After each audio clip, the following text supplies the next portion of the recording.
आज के इस वीडियो लेक्चर के अंदर हम लोग करने वाले हैं डबल कॉलम कैश बुक या टू कॉलम कैश बुक किसे कहा जाता है और इसे किस तरह बनाया जाता है।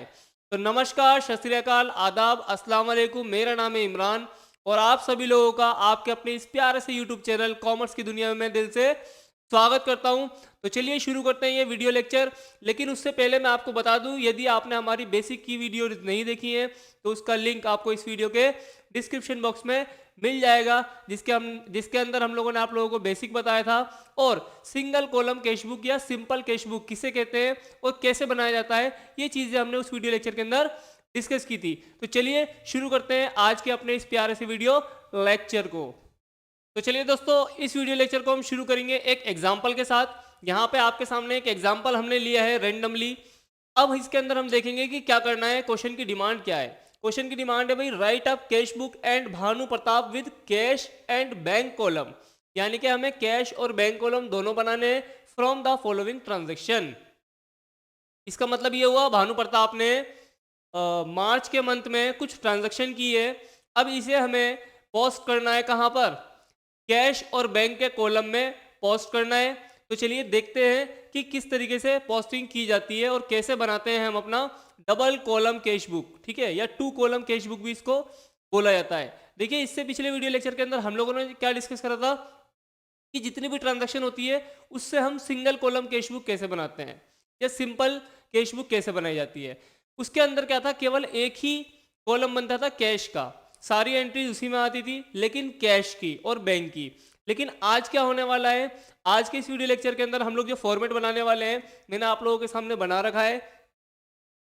सबसे ऊपर टाइटल में आपको क्या डालना है, आपको डालना है कि आप किसका बैंक और कैश अकाउंट बना रहे हो, यानी कि डबल कॉलम किसका बना रहे हो, जो प्रोप्राइटर है वो कौन है, उसका नाम डाल देंगे हम सबसे ऊपर हेडिंग में, in the books of Bhanu Pratap. अगर आपको नहीं दिख रहा है तो मैं बोल रहा हूँ क्या लिखा हुआ है, in the books of Bhanu Pratap. इस तरीके से आप ऊपर टाइटल डालेंगे कि किसका आप कॉलम बना रहे हो। एंड सेकंड थिंग, आपको क्या लिखना है, कैश बुक लिखना है और आगे ब्रैकेट में लिख देना है कि ये कौन सा है, ये है भैया टू कॉलम कैश बुक, ठीक है। टू कॉलम कैश बुक का मतलब क्या है, यहाँ कैश का एक सेपरेट अलग कॉलम बनेगा एज वेल एज बैंक का भी एक कॉलम अलग बनने वाला है। तो इसका बेसिक फॉर्मेट बाकी पूरा टोटल वैसे ही है जैसे हमने पिछले वीडियो लेक्चर में आपको बताया था।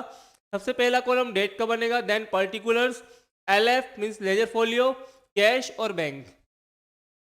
एक बात पे हमेशा ध्यान रखना, स्टूडेंट कंफ्यूज रहते हैं कि क्या इसी सीक्वेंस में बनेगा, तो जवाब होगा यस, इसी सीक्वेंस में बनेगा। हमेशा आप याद रखें, पहला जो कॉलम होगा वो कैश का होगा और उसके बाद के जो कॉलम होगा वो बैंक का होगा। इसके आगे क्या है, डेट है, पर्टिकुलर है, एलएफ, कैश एंड देन फिर बैंक। एक बात और याद रखेंगे, जितनी भी रिसीट होंगी, जितनी भी रिसीट होंगी वो डेबिट साइड आएंगी, चाहे फिर वो कैश की हो या फिर वो बैंक की हो। जितनी भी प्राप्तियां होती हैं वो डेबिट साइड में आएंगी और जितने भी आपके पेमेंट होंगी वो सारी क्या आएंगी, क्रेडिट साइड में आएंगी। यानी कि सी आर बोले तो क्रेडिट, डी आर बोले तो डेबिट। तो ये क्रेडिट साइड के कॉलम्स हैं हमारे और ये किसके हैं, ये डेबिट साइड के, ये क्रेडिट साइड के हैं। इस तरीके से हमने आपके सामने एक फॉर्मेट बना दिया है। अब जल्दी से स्टार्टिंग करते हैं इस क्वेश्चन की, पढ़ते हैं अपनी पहली एंट्री और आपको बताते हैं कि किस तरीके से इसके अंदर पोस्टिंग की जाती है।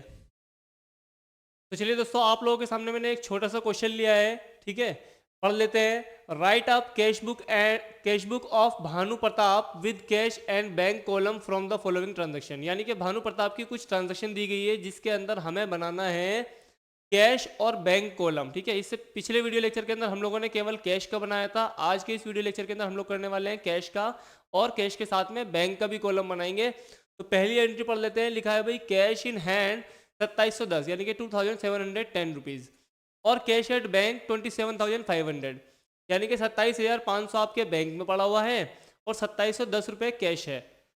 तो ये दो बैलेंस जो है ये दोनों ओपनिंग बैलेंस है और ओपनिंग बैलेंस होने के कारण इसे हम कहाँ डालेंगे, डेबिट बॉक्स में डालने वाले हैं, यानी कि डेबिट साइड पे हम इसे लिख देंगे। तो यहाँ लिख देते हैं हम लोग टू बैलेंस बी डी। जो हमारा ओपनिंग बैलेंस होता है वो हम कैसे शो कराते हैं, बी डी लिख करके हम डेबिट करते हैं उसे। तो टू बैलेंस बी डी करके हम इसमें कितना लिख देंगे, 2710 रुपये लिख देंगे। और इसके साथ साथ जो बैंक का बैलेंस था वो हमारा था 27,500 रुपये। इस तरीके से इसे भी हम लिख देंगे। और जो डेट थी हमारी वो 2017 मार्च फर्स्ट की थी, मार्च फर्स्ट की थी। तो इस तरीके से हमने ओपनिंग बैलेंस लिख दिया है। एक सवाल यहाँ उठता है कि यहाँ पे दो एंट्री अलग अलग थी, एक कैश की एज वेल एज एक बैंक की। तो सर आपने दोनों दो बार क्यों नहीं लिखा? तो आपको ओपनिंग बैलेंस दो बार नहीं लिखना होता, क्योंकि डेट भी सेम है और दोनों ही ओपनिंग बैलेंस है। तो उसके लिए भी हम टू बैलेंस बीडी लिखने वाले हैं, तो इसीलिए सिर्फ एक बार लिख देंगे और दोनों अमाउंट लिख देंगे कि ओपनिंग बैलेंस हमारा कितना था, कैश का और बैंक का। तो इस तरीके से आपको क्वेश्चन को स्टार्ट करना होता है, पहली चीज।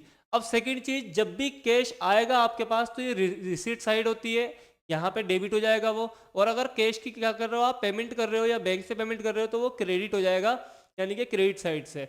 ये आपकी पेमेंट साइड होती है। जब भी पेमेंट करोगे कैश या बैंक की तो इधर आएगा, और अगर कैश रिसीव्ड हो रहा है तो कहाँ आएगा, यहाँ आएगा, चाहे कैश हो या बैंक हो। अगर वो रिसीव्ड हो रहा है तो वो रिसीट साइड में लिखा जाएगा। तो चलिए आप नेक्स्ट एंट्री देख लेते हैं। अपनी नेक्स्ट एंट्री क्या है हमारी, रिसीव्ड फ्रॉम सुभाष, यानी कि सुभाष से आपने प्राप्त करे हैं 3500 रुपये, 3500 रुपये प्राप्त करे हैं। अब देखिए ये रिसीट है आपका और कैश रिसीव्ड करा है, तो इस बात का बहुत ध्यान रखना है भाई। इसकी जनरल एंट्री आप क्या बनाओगे, आप बनाओगे cash account debit to Subhash. तो बस कोई दिक्कत नहीं है, यहाँ भी आप क्या लिख दो, टू सुभाष करके लिख दो, टू सुभाष अकाउंट। ये बात ध्यान रखना है, अमाउंट गलती से आप बैंक में मत डाल देना। ये आपने कैश रिसीव्ड करा है 3500 रुपये, तो कैश रिसीव्ड करा है तो भैया 3500 रुपये कहाँ आने वाला है, ये कैश को बढ़ाएगा, ठीक है, कैश आपका बढ़ जाएगा। और जो एंट्री थी हमारी ये किस डेट की थी, आप वो डेट डाल देंगे। यहाँ पे 3 तारीख की ये एंट्री है, तो यहाँ पे हम लिख देंगे मार्च 3rd। इस तरीके से ये एंट्री भी आपकी क्या हो जाती है, पोस्ट हो जाती है। अब देख लेते हैं अपनी नेक्स्ट एंट्री क्या है। बहुत ही सावधानी से बनाना है, क्योंकि यहाँ पे दो कॉलम है, एक कैश का है और एक बैंक का है। अगर आपने जरा सी भी चूक कर दी, कैश का अमाउंट बैंक में डाल दिया या बैंक का अमाउंट कैश में डाल दिया, तो आपका क्वेश्चन गलत हो जाएगा, मार्क्स कट जाएंगे। तो ध्यान से करना है इसे। 4 मार्च को क्या हुआ है भाई, सोल्ड गुड्स फॉर कैश, यानी कि आपने माल बेचा है, ठीक है, और उसके बदले में आपको कैश मिला है। जनरल एंट्री क्या बनेगी, जनरल एंट्री बनेगी cash account debit to sale account. तो टू सेल अकाउंट करके हम कितना लिख देंगे, 10,000 रुपये। चलिए लिख देते हैं, हम लिख देंगे टू सेल अकाउंट करके 10,000 रुपये इसके अंदर हम पोस्ट कर देंगे, क्योंकि हमें कैश मिला है दोस्तों। कैश मिला है तो भैया कैश ही बढ़ने वाला है। कितने डेट जो है हमारी 4 तारीख की डेट है, तो हम यहाँ पे डेट डाल देंगे मार्च 4। इस तरीके से ये एंट्री भी आपकी क्या हो जाती है, कंप्लीट हो जाती है। नेक्स्ट एंट्री देख लेते हैं हम लोग। नेक्स्ट एंट्री क्या है, 7 तारीख को क्या हो रहा है जी, पेड रेंट बाय चेक। बहुत ध्यान देना है यहाँ पे चेक से पेमेंट कर रहे हो आप रेंट की। तो जनरल एंट्री क्या बनेगी, rent account debit to bank account, bank आप क्रेडिट करोगे। तो किसकी वजह से हो रहा है, रेंट की वजह से हो रहा है। कितना है जी, 800 रुपये। तो पेमेंट कर रहे हो तो यहाँ पे लिख दो भैया बाय रेंट अकाउंट। अब ध्यान देना, आपने चेक दिया था, तो चेक दिया है तो ये चेक यानी कि बैंक के कॉलम से पैसा कम होगा, ना कि कैश से। पॉइंट टू बी नोटेड, ठीक है। अब देखिए बैंक आपने क्या कर दिया, 800 से कम कर दिया है। 7 तारीख की ये एंट्री थी, तो इसके अंदर आप क्या डाल दोगे, 2017। एक बार ईयर डालते हैं, उसके बाद सिर्फ डेट चलती रहती है, मंथ और डेट, ठीक है ना। तो ये मार्च 7 की एंट्री थी। चलिए पोस्ट कर दिया हम लोगों ने। अब देख लेते हैं नेक्स्ट एंट्री 8 को क्या हो रहा है भाई, पेड सोहन बाय चेक, यानी कि आपने सोहन को पेमेंट करी है, वो भी चेक से। तो अगेन आपका बैंक क्या हो जाएगा, कम हो जाएगा। आप क्या लिखोगे, Sohan account debit to bank account, यानी कि बैंक यहाँ पे क्रेडिट होगा, किससे होगा, सोहन से 3,000 रुपये। कोई दिक्कत वाली बात नहीं है, कर देते हैं क्रेडिट। हम यहाँ लिख देंगे बाय सोहन अकाउंट। अमाउंट जो है हमारी वो कितनी है, 3,000 रुपये है। तो 3,000 रुपये बैंक से क्या हो जाएंगे दोस्तों, कम हो जाएंगे। और जो डेट है हमारी कितनी है, 8 तारीख की एंट्री है, तो हम लिख देंगे यहाँ पे मार्च 8। इस तरीके से ये एंट्री भी आपकी क्या हो जाती है, कंप्लीट हो जाती है। नेक्स्ट एंट्री देख लेते हैं। नेक्स्ट एंट्री क्या है जी, 10 तारीख को क्या हो रहा है, बॉट गुड्स फॉर कैश, यानी कि आपने माल खरीदा है कैश में, माल खरीदा है कैश में, यानी कि परचेज अकाउंट डेबिट होगा to cash account. Cash credit हो रहा है दोस्तों, कैश किससे क्रेडिट हो रहा है, परचेज से। तो बाय परचेज करके हम कितना लिख देंगे, 15,000 रुपये। और चूंकि यहाँ पे कैश जा रहा है आपके पास से, तो कैश कम हो जाएगा। क्या लिखेंगे हम, बाय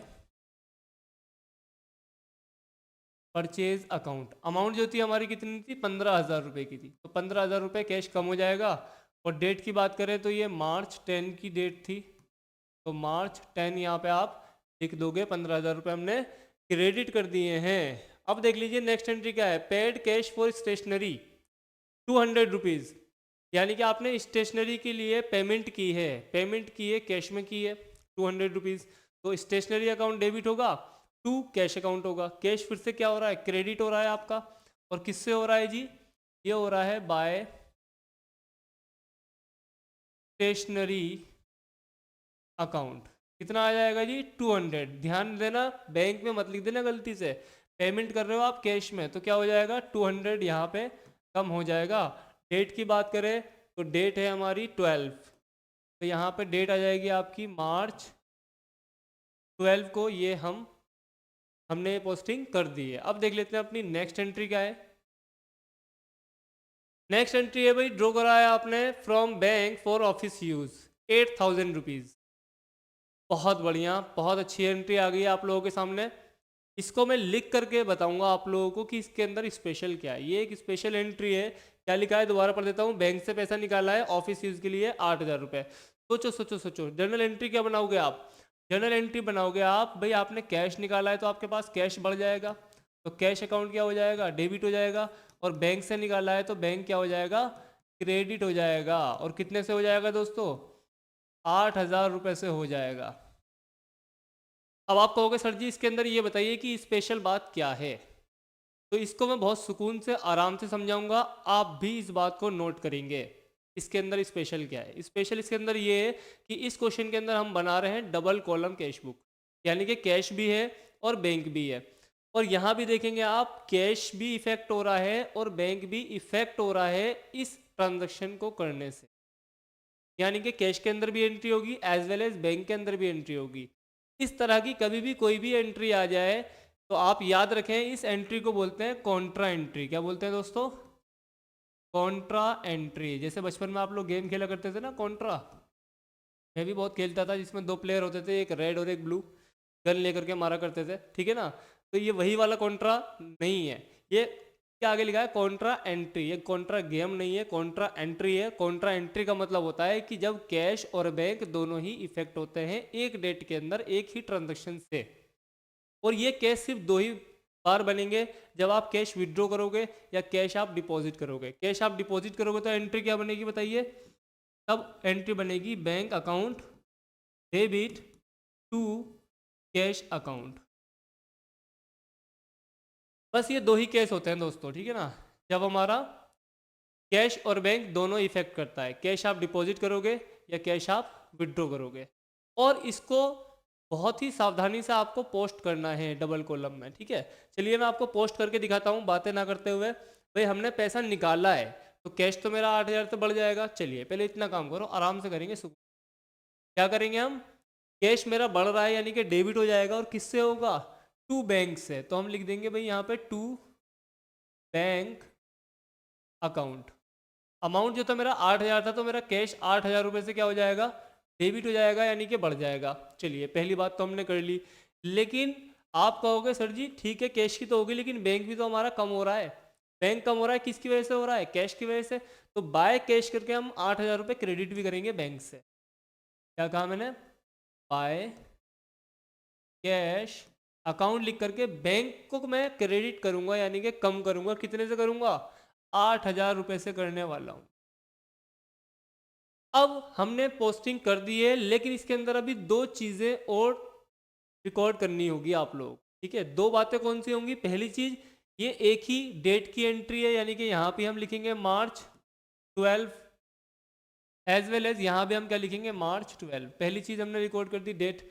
और दूसरी चीज़ ये एक ही डेट की है और कैश और बैंक दोनों इफेक्ट हो रहे हैं, इसीलिए हम इसको एक सिंबल दे देते हैं किस चीज़ का, सी का, जो कि लेजर फोलियो के अंदर आपको लिखना होगा। सी बोले तो कॉन्ट्रा एंट्री है ये हमारी, इसके दो इफेक्ट दिखेंगे आपको, डेबिट में भी दिखने वाला है एज वेल एज क्रेडिट के अंदर भी दिखने वाला है। तो ये हमने पोस्टिंग कर दी कि भाई हमारे पास कैश बढ़ गया है 8,000 से, लेकिन ऑन द अदर हैंड हमारा बैंक क्या हो गया है, कम हो गया है उसी सेम डेट के अंदर। तो आई होप आप लोगों को समझ आ गया होगा। नहीं आया है तो आप टिप्पणियां करते रहिए, वो आपका काम है, मैं आपको जवाब ज़रूर दूंगा। यहाँ हम अपना काम कंप्लीट करते हैं। चलिए ये एंट्री पोस्ट कर दी है। अब देख लेते हैं अपनी नेक्स्ट एंट्री क्या है। तो चलिए नेक्स्ट एंट्री देखते हैं। अपनी नेक्स्ट एंट्री कौन सी होने वाली है भाई? 15 मार्च को भी कोई ट्रांजैक्शन हो रही है। Received cheque from Surender and sent into bank. ठीक है, यानी कि सुरेंदर एक हमारा डेटर था, उसने हमें चेक दिया है। तो चेक दिया है तो बैंक बढ़ जाएगा, यानी कि बैंक अकाउंट डेबिट कर दूंगा मैं, ठीक है ना। और सुरेंद्र को क्या कर दूंगा? क्रेडिट कर दूंगा, ठीक है ना। तो इस एंट्री के अंदर ये कितने की है? 6600 रुपये की है। कितने की है? 6600 रुपये की है। तो मेरे पास क्या आ रहा है? बैंक बढ़ जाएगा, यानी कि बैंक इस बार क्या होगा? डेबिट होगा। चलिए कर देते हैं, बैंक को डेबिट कर देते हैं। किससे होगा भैया? ये होगा टू सुरेंद्र से। हम लिख देंगे टू सुरेंद्र। कितना था? 6600 रुपये था। लेकिन ध्यान रखना, गलती से स्टूडेंट इसमें डाल देते हैं, क्योंकि हमें आदत पड़ जाती है सिंगल कॉलम बनाने की। तो आप लोगों को बहुत ध्यान रखना है। चेक मिला है आपको, चेक मिला है तो आपका बैंक बढ़ जाएगा। कितने से बढ़ जाएगा? 6600 रुपये से बढ़ जाएगा। और ये एंट्री थी, ये हमारी थी मार्च, जहाँ तक मुझे याद है 15 थी, ठीक है ना। 15 डेट थी हमारी। चलिए हमने पुट कर दी है, बहुत बढ़िया, 6600 रुपये से। अब देख लेते हैं आगे क्या लिखा है। 16 को क्या हुआ है? 16 तारीख को पेड फॉर एडवर्टाइजमेंट, यानी कि आपने एडवर्टाइजमेंट के लिए पेड किया है, यानी कि एक खर्चा था। तो एडवर्टाइजमेंट एक्सपेंस अकाउंट डेबिट हो जाएगा, टू कैश अकाउंट हो जाएगा। कितना हो जाएगा? 750। और डेट है हमारी 16 तारीख की। कोई दिक्कत नहीं है, इसमें आपका कैश जा रहा है, ध्यान रखना कैश जा रहा है। तो हम क्या लिखेंगे भाई? बाय एडवर्टाइजमेंट एक्सपेंस अकाउंट, ठीक है। अब यहाँ पे जो अमाउंट थी हमारी वो कितनी थी? अमाउंट जो थी हमारी वो थी 750, यानी कि 750 रुपये थी। तो 750 रुपये हम किस में डालेंगे बताइए? कैश में या बैंक में? बिल्कुल सही जवाब दिया है आप लोगों ने। ये जो एंट्री होगी ये कैश की होगी, यानी कि आपका कैश कम हो जाएगा। कितने से हो जाएगा? 750 रुपये से हो जाएगा। बहुत बढ़िया। जो डेट थी हमारी वो कितनी थी? मार्च 16 को ये ट्रांजैक्शन की गई थी, तो हमने डाल दिए 16। अब देख लेते हैं नेक्स्ट एंट्री क्या है हमारी। 18 को, यानी कि 2 दिन के बाद, issued cheque in favour of Nath brother, यानी कि यहाँ पे चेक इशू दे रहे हो। चेक इशू का मतलब होता है आप चेक काट करके दे रहे हो। तो चेक काट करके दे दोगे तो आपका बैंक क्या हो जाएगा? कम हो जाएगा। और रिसीवर कौन है? नाथ ब्रोदर्स। तो नाथ ब्रोदर्स अकाउंट डेबिट होगा, टू बैंक अकाउंट होगा। तो इस केस के अंदर क्या हो जाएगा? बैंक कम हो जाएगा 4300 रुपीज़ से, क्योंकि आपने पेमेंट करी है। तो हम क्या लिख देंगे? बाय नाथ ब्रोदर्स अकाउंट, ठीक है। अमाउंट जो था 4300 का था। तो ये बैंक से कम होगा, वो इसलिए कम होगा क्योंकि आपने चेक काट करके दिया है, आप कैश नहीं दे रहे हो, बैंक से पेमेंट कर रहे हो। तो यहाँ पे आ जाएगा 4300। और इसकी जो एंट्री होगी ये हो जाएगी हमारी मार्च 18, ठीक है ना। 18 तारीख को ये ट्रांजैक्शन की गई थी। चलिए अब नेक्स्ट एंट्री क्या है हमारी? 19 को क्या हुआ है? अगले दिन कैश सेल्स, आपने माल बेचा है और आपको कैश की प्राप्ति हुई है। कितनी की हुई है जी? ये जो अमाउंट है हमारा 13,000 रुपीज़ है, यानी कि 13,000 रुपये है। चलिए कोई बात नहीं, बहुत अच्छी एंट्री है भाई। माल बेचा है और कैश मिला है, यानी कि cash account debit to sale account. तो यहाँ पे हम क्या लिख देंगे? To sale account. और आपको कैश मिल रहा है यहाँ पर। कितना क्या मिल रहा है? कैश मिल रहा है। और कितना मिल रहा है? 13,000 रुपये। तो 13,000 रुपये डेबिट बॉक्स में डालेंगे, वो भी कैश के कॉलम में। और ये जो एंट्री है ये एंट्री है आपकी मार्च 19 की। तो ये आपने डेट भी डाल दी। देखिए सब कुछ बहुत इजी है, बस आप थोड़ा सा सावधानी बरतेंगे इसके अंदर कि अमाउंट हम कैश में डालेंगे या बैंक में डालेंगे। अगर इतनी सी बात आपको समझ में आ गई तो भैया आपका कल्याण बिल्कुल पक्का है। कोई टेंशन वाली बात नहीं है, सारी एंट्रीज हो जाएंगी। बहुत ही सिंपल है, सिर्फ डेबिट और क्रेडिट ही तो करना है। अगर आपको जनरल एंट्री आती है तो फिर तो ये काम और भी ईजी हो जाता है, ठीक है। चलिए अब देख लेते हैं नेक्स्ट एंट्री क्या है। देखिए यहाँ डेट नहीं डली है, इसका मतलब ये भी 19 तारीख की ही एंट्री है, ठीक है ना। तो 19 तारीख को एक ट्रांजैक्शन हो रही है, paid into bank. Paid into bank का मतलब क्या है भाई? बैंक के अंदर आपने पैसा जमा कराया होगा, पेड करा होगा।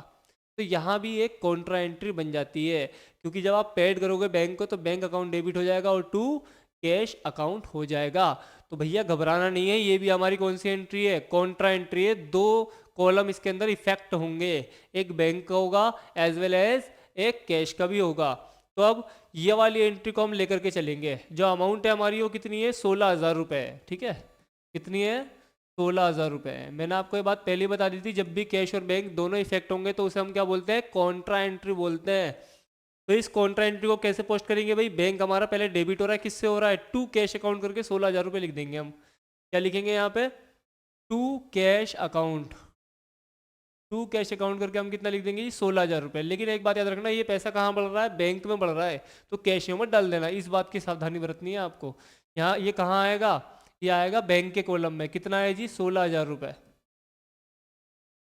16,000 रुपीज़ आपने कैश के बैंक के कॉलम में क्या कर दिया, बढ़ा दिया, और किसकी वजह से, कैश की वजह से। लेकिन यही सेम एंट्री आपको कहाँ दिखने को मिलेगी, क्रेडिट कॉलम में भी देखने को मिलेगी। और जो जनरल एंट्री बनेगी वो क्या बनेगी, मैं आपको दोबारा दिखा देता हूँ। आपने बैंक की तो कर दी है, अब देखिए कैश क्रेडिट हो रहा है, किससे हो रहा है, बाय बैंक अकाउंट। तो बाय बैंक अकाउंट करके हम लिख देंगे बाय बैंक अकाउंट। घबराना बिल्कुल नहीं है, इस एंट्री को आप क्या करोगे, कैश के अंदर लिखोगे, क्योंकि कैश आपका क्या कर रहा था, जा रहा था, यानी कि आपने पेमेंट करी थी। तो 16,000 रुपये कहाँ आ जाएगा, कैश के कॉलम से, यानी कि 16,000 रुपये कैश कम हो जाएगा, इसके साथ साथ बैंक आपका 16,000 रुपये से क्या हो जाएगा, बढ़ जाएगा। ठीक है ना, तो बहुत ही सिंपल लॉजिक है। अब इसके अंदर एक काम और कर लेते हैं कि यहाँ पे भी हम सिंबल दे देते हैं कि ये कॉन्ट्रा एंट्री 16,000 की क्रेडिट भी हो रही है और 16,000 रुपये से ये डेबिट भी हो रही है। तो यहाँ पे हम लिखेंगे क्या, कॉन्ट्रा एंट्री है ये, और यहाँ से मैं इरेज कर देता हूँ। ठीक है, अब बिल्कुल सही है।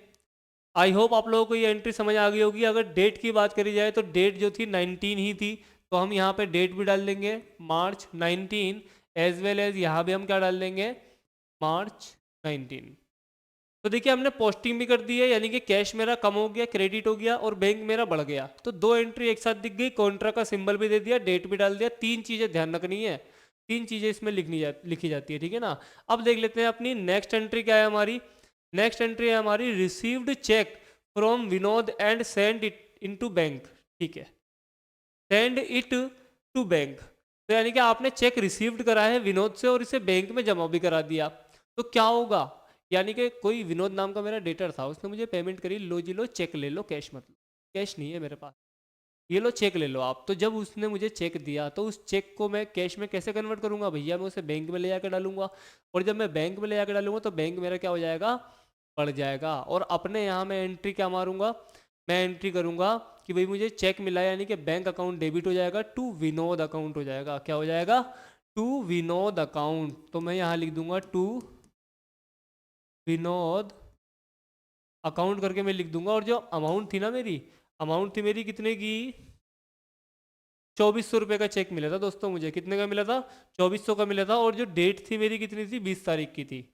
चलिए कोई बात नहीं, अब मेरा बैंक बढ़ जाएगा यहाँ पे 2400 रुपये से। क्या बढ़ जाएगा, बैंक बढ़ जाएगा 2400 रुपये से। और जो एंट्री थी वो थी मेरी मार्च 20 तारीख की एंट्री थी। तो इस तरीके से मैंने ये पोस्टिंग भी कर दी है। अब देख लेते हैं अगली एंट्री क्या है, bought scooter and paid for the same by cheque. ठीक है, यानी कि आपने एक स्कूटर खरीदा है और आपने पेमेंट करी है चेक से 18,000 रुपये की। तो क्या हुआ होगा, स्कूटर आपकी एक एसेट है, एसेट बढ़ जाएगी, यानी कि स्कूटर अकाउंट डेबिट हो जाएगा। लेकिन टू यहाँ पे चेक है, तो यानी कि बैंक से पेमेंट कट जाएगी, बैंक आपका क्रेडिट हो जाएगा। चलिए कोई बात नहीं, बहुत इजी है, बना देंगे हम। बैंक कम हो रहा है तो हम इसे क्रेडिट कर देंगे, पेमेंट कर रहे हो आप, तो हम यहाँ लिख देंगे बाय स्कूटर अकाउंट। स्कूटर एक एसेट है तो उसका अकाउंट खोल देंगे हम और लिख देंगे बाय स्कूटर अकाउंट। और मेरा बैंक कॉलम क्या हो जाएगा, 18,000 रुपये से कम हो जाएगा। और इस एंट्री की बात करूं मैं तो ये 22 तारीख की एंट्री थी, तो डेट भी डाल दूंगा मैं यहाँ पे कितनी, मार्च 22। इस तरीके से ये डेट भी मैं लिख दूंगा। तो चलिए अब अपनी अगली एंट्री देख लेते हैं। अगली एंट्री क्या है जी हमारी, 25 मार्च को क्या हुआ है, bank return Surendra cheque dishonoured. ठीक है, अमाउंट कुछ नहीं लिखी, इसका मतलब ये है कि भाई सुरेंद्र से जो हमें चेक मिला था, यहाँ पर रिसीव्ड चेक जो हुआ था हमें, सुरेंद्र ने धोखा दे दिया, कुछ ना कुछ चेक में गड़बड़ कर दी, या तो अमाउंट गलत डाल दी होगी या डेट गलत डाल दी होगी, कोई भी रीज़न हो सकता है जिसकी वजह से उसका जो चेक था वो क्या हो गया, डिसऑनर्ड हो गया। तो डिसऑनर्ड होने का मतलब ये है कि बैंक ने उसे एक्सेप्ट नहीं करा है, मुझे चेक वापस दे दिया। तो अब मैं क्या करूँगा बताओ भाई, सीधी सी बात है, पिछली बार जब मैंने चेक रिसीव्ड करा था तो बैंक को बढ़ा दिया था, यानी कि बैंक अकाउंट डेबिट कर दिया था। और किससे कर दिया था? टू सुरेंद्र से कर दिया था। लेकिन इस बार मैं क्या कर दूंगा, सुरेंद्र को दोबारा अपना डेटर बना लूंगा, यानी कि सुरेंद्र अकाउंट डेबिट कर दूंगा और बैंक को क्या कर दूंगा, क्रेडिट कर दूंगा। तो इस एंट्री को हम क्या करेंगे, कैसे करेंगे भाई, हम यहाँ लिख देंगे by Surendra account. By Surendra account करके मैं बैंक को क्या कर दूंगा, क्रेडिट कर दूंगा। कितने से कर दूंगा जी? 6600 रुपये से, जितनी मेरी रकम थी। और इसकी डेट भी हम डाल देंगे। डेट देख लीजिए क्या है हमारी, डेट जो है 25 तारीख की है, तो 25 तारीख हम इसके अंदर लिख देंगे। मार्च 25 को ये हुआ है, यानी कि सुरेंद्र अगेन अब मेरा क्या बन जाएगा, डेटर बन जाएगा। मैं दोबारा उससे क्या करूँगा, कैश लूँगा या फिर बैंक के लिए चेक लूँगा, ठीक है ना। ये चेक तो उसका ख़राब हो गया है, तो पहले मैंने क्या करा था, बैंक को क्या करता, देखो जरा इधर, बैंक को मैंने बढ़ाया था, ठीक है ना। अब बैंक को मैं क्या कर दूंगा, क्रेडिट कर दूंगा, कम कर दूंगा। तो इस तरीके से ये एंट्री भी आपकी कंप्लीट हो जाती है डिश ऑनर्ड वाली। अब देख लेते हैं अपनी नेक्स्ट एंट्री क्या है हमारी। नेक्स्ट एंट्री जो है हमारी, पेड सैलरी बाय चेक, यानी कि आपने सैलरी दी है चेक से 7200 रुपये। तो आप सैलरी दोगे अपने एम्प्लॉयज़ को, तो क्या होगा भाई, सैलरी एक एक्सपेंस होता है, सैलरी अकाउंट डेबिट हो जाएगा टू बैंक हो जाएगा, क्योंकि चेक दिया है। तो चलिए कोई बात नहीं, बैंक को हम कम कर देंगे। तो यहाँ पे हम लिख देंगे बाय सैलरी अकाउंट। क्योंकि आपने चेक दिया था 7200 रुपये का, तो आपका बैंक क्या हो जाएगा दोस्तों, कम हो जाएगा। तो बैंक से पेमेंट हो जाएगी। और यहाँ पे डेट जो है 28 है, तो हम क्या डाल देंगे, 28 यहाँ डाल देंगे। हम लिख देंगे मार्च 28 की ये एंट्री थी। नेक्स्ट एंट्री हमारी क्या है, पेड ट्रेड एक्सपेंस 2000 रुपीज़, यानी कि आपने क्या करा है, ट्रेड एक्सपेंस के लिए पेड करा है, कितने, 2000 रुपीज़। और ये आपका कैश कम कर देगा कितने से, 2000 रुपये से। ये आपका एक्सपेंस है, तो आपका कैश क्या हो जाएगा, कम हो जाएगा। कम होने का मतलब क्या है, क्रेडिट हो जाएगा। हम यहाँ लिख देंगे बाय ट्रेड एक्सपेंस। जो कैश कम होगा वो कितने से होगा दोस्तों, वो होगा 2000 रुपये से, क्योंकि आपका एक एक्सपेंस था। और ये डेट जो थी हमारी 28 की ही डेट है, तो कोई दिक्कत वाली बात नहीं है। हम लिख देंगे मार्च 28 की ये ट्रांजेक्शन है। अब देख लेते हैं अपनी नेक्स्ट एंट्री क्या है, second last entry, cash sales, यानी कि आपने माल बेचा होगा, कैश मिल गया होगा, तो cash account debit to sale account 9500। तो हम यहाँ क्या लिख देंगे, टू सेल अकाउंट। अब एक बात ध्यान रखना, यहाँ पे कैश सेल बोला था, यानी कि कैश बढ़ा था, तो 9500 से आपका क्या बढ़ जाएगा, कैश का कॉलम डेबिट हो जाएगा, बढ़ जाएगा। और ये जो डेट है हमारी, डेट है 29, ठीक है। तो 29 हम यहाँ लिख देंगे मार्च 29। इस तरीके से ये एंट्री भी आपकी क्या हो जाती है, कंप्लीट हो जाती है। तो चलिए लास्ट एंट्री देख लेते हैं हम। लास्ट एंट्री क्या है हमारी, पेड इनटू बैंक 10,000 रुपीज़, यानी कि बहुत बढ़िया, जाते जाते इन्होंने एक और कॉन्ट्रा एंट्री हमें थमा दी है करने के लिए, क्योंकि यहाँ भी दोनों ही चीज़ें इफेक्ट हो रही हैं। आप पेड कर रहे हो तो कैश जा रहा होगा और बैंक बढ़ रहा होगा। तो अगेन यहाँ पे जो एंट्री बन जाएगी, कौन सी बन जाएगी, bank account debit to cash account हो जाएगा। और जो अमाउंट है हमारा कितना है, 10,000 रुपये है दोस्तों। तो 10,000 रुपये है, तो कोई दिक्कत वाली बात नहीं है, कॉन्ट्रा एंट्री है, दोनों चीज़ें इफेक्ट होंगी। बहुत ध्यान से करेंगे इस एंट्री को। सबसे पहली बात बैंक की कर लेते हैं। बैंक हमारा डेबिट हो रहा है, किससे बढ़ रहा है, कैश से, तो हम लिख देंगे टू कैश अकाउंट 10,000 रुपये। बहुत बढ़िया, फटाफट से हम कर लेते हैं। हम यहाँ लिख देंगे टू कैश अकाउंट। और जो बैंक बढ़ जाएगा मेरा, कितने से बढ़ जाएगा जी, 10,000 रुपये से बढ़ने वाला है। तो मैंने बैंक के कॉलम में इसे लिख दिया है। ये भी लिख देता हूँ कि भाई ये क्या है, कॉन्ट्रा एंट्री है। और जो डेट है हमारी वो है मार्च 30, ठीक है, 30 तारीख की ये एंट्री थी। अब कॉन्ट्रा एंट्री दूसरी साइड में आने वाली है, क्योंकि यहाँ तो बैंक इफेक्ट हुआ है, बैंक बढ़ा है, लेकिन कैश भी तो आपका कम हुआ है। तो हम यहाँ क्या लिख देंगे, बाय बैंक अकाउंट। और यहाँ पे कैश के कॉलम में हम लिखेंगे 10,000 रुपये, ठीक है ना। इस तरीके से ये आपकी ट्रांजैक्शन पूरी हो जाती है। एक सी लिखना है यहाँ पे, आप लोग भी ना भूलें, सी जरूर लिखेंगे, क्योंकि ये कैसी एंट्री है, ये एक कॉन्ट्रा एंट्री है। अब बात करते हैं इसकी टोटलिंग की, और सारी एंट्रीज हमने क्या कर दी है, पोस्ट कर दी है। अब टोटल कर लेंगे कि डेबिट साइड का कैश कितना है और क्रेडिट साइड का कैश कितना है। जो ज़्यादा होगा हम वो लिख देंगे बोथ साइड, जो डिफरेंस होगा वो भी लिख देंगे। चलिए करते हैं कैलकुलेशन इसकी ज़रा। चलिए दोस्तों, मैंने टोटलिंग कर ली है। जो हमारा डेबिट साइड का कैश कॉलम था, जो इसका टोटल आ रहा है वो आ रहा है 46,710।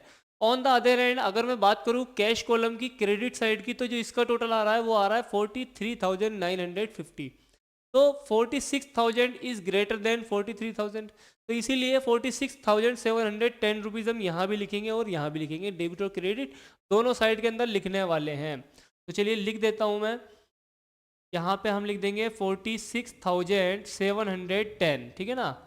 तो ये आ जाएगा आपका डेबिट का बैलेंस, और क्रेडिट का बैलेंस कितना हो जाएगा, ये भी हमारा हो जाएगा 46,710, ये हमने लिख दिया है। ये हमारा कौन सा बैलेंस आ गया है, कैश कॉलम का आ गया, डेबिट और क्रेडिट का। लेकिन अब आप कहोगे कि जी यहाँ तो ठीक है, इसका टोटल 46,710 आ रहा है, लेकिन यहाँ तो नहीं आ रहा। तो हमने यहाँ क्यों लिखा, यहाँ इसलिए लिखा ताकि हमें बैलेंसिंग फिगर मिल जाए। जो बैलेंसिंग फिगर होगी वो आपकी क्या होगी, देख लेते हैं, जरा सब्ट्रैक्ट करते हैं। जब हमने सब्ट्रैक्ट करा इन दोनों को तो ये कितना आ रहा है, 2760 रुपये आ रहा है। कितना आ रहा है, 2760 रुपये आ रहा है, यानी कि 2760 रुपीज़ हमारे ज़्यादा है डेबिट में। तो इसीलिए बैलेंस करने के लिए हमने वहाँ लिख दिया है, और इसे हम शो कराएंगे किससे, हम शो कराएंगे दोस्तों इसे बाय बैलेंस CD मतलब कैरीड डाउन, यानी कि यही बैलेंस आपका नेक्स्ट मंथ क्या बन जाएगा, ओपनिंग बैलेंस बनने वाला है। ठीक है, आई होप आप लोगों को समझ में आ रहा होगा भाई, डेबिट बैलेंस ज़्यादा था और क्रेडिट बैलेंस कम था, इसीलिए जो डिफरेंस था वो हमने वहाँ लिख दिया, ताकि डेबिट और क्रेडिट साइड मेरी क्या हो जाए, एक तराजू की तरह एकदम इक्वल आ जाए, टैली हो जाए। ठीक है ना, तो ये हमने कैश कॉलम का कर दिया है। अब बात कर लेते हैं बैंक कॉलम का। बैंक कॉलम का जब मैंने टोटल करा तो मुझे दिखा 62,500, कितना दिखा, 62,500 रुपये जो है वो मेरा किसका है, डेबिट कॉलम का है। On the other hand credit column का जब मैंने टोटल करा तो मुझे वहाँ दिखा 47,900, यानी कि अगेन मेरा डेबिट साइड ज़्यादा निकला किससे, क्रेडिट साइड के मुकाबले। कितना ज़्यादा निकला, जब मैंने डिफरेंस करा तो ये आया 14,600, यानी कि 14,600 रुपये मेरे क्या है, एक्स्ट्रा हैं इसके अंदर। तो मैं क्या करूँगा, पहले तो जो बड़ा अमाउंट था डेबिट वाला वो दोनों साइड लिखूंगा, यानी कि 62,500, 62,500 में क्या लिख दूंगा, 62,500 में डेबिट साइड में भी लिखने वाला हूँ, और 62,500 में क्रेडिट साइड में भी लिखने वाला हूँ। ठीक है, 62,500 लिख दिया। अब जो हमारा डिफरेंस निकल के आ रहा है 14,600, यानी कि 14,600, ये मैं यहाँ लिखने वाला हूँ 14,600। तो ये क्या हो जाएगा, अब मेरा बैलेंस टैली हो जाएगा, और इसका भी मैंने एक ही लाइन लिखी है, बाय बैलेंस CD, यानी कि ये हमारा क्लोजिंग बैलेंस मिल जाएगा आपको, कैश का भी और बैंक का भी। अब इसके बाद क्या सवाल खत्म हो जाता है सर जी? जी नहीं, बिल्कुल खत्म नहीं होता है, बल्कि यहाँ से आपको एक थोड़ा सा छोटा सा काम और करना है। वो काम क्या है भाई, आप लाइन को थोड़ा और एक्सटेंड कर लो।